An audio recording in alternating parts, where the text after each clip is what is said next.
So దాన్ని దేవుడి పేరుతో అలా మీకు అబ్బాయిల పేరు మీద 10 years పెడతారు గోరు.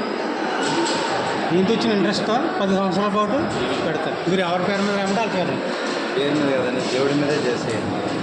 దేవుడు చేయమంటారా? మీ అందరు కానీ మీ అమ్మగారు ఉన్నారు వాళ్ళకి కావాలి ఇస్తాను. వాళ్ళ డేట్ ఆఫ్ బర్త్ కానీ మ్యారేజ్ కానీ మ్యారేజ్ అని వాళ్ళు లేదు పర్పస్. వాళ్ళ పేరు మీద ఎవరి పేరు మీద నాన్న పేరు మీద పెట్టారు. అలా 10 years.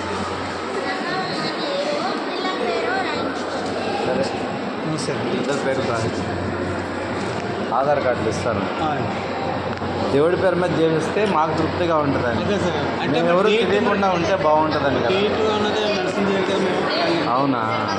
1 yearలో 10 సంవత్సరాల పాటు జరిగే కార్యక్రమంలో ఒక రోజున పెడతారు. అలా 10 years పెడతారు. అదే డేట్. లేదంటే సోమవారం కళ్యాణం కానీ పుట్టినరోజు కానీ పెట్టేయమంటే కొట్టేస్తాం. మీ ఇష్టం ఎలాగైనా చేసుకోండి. సోమవారం సోమవారం పేరు మీద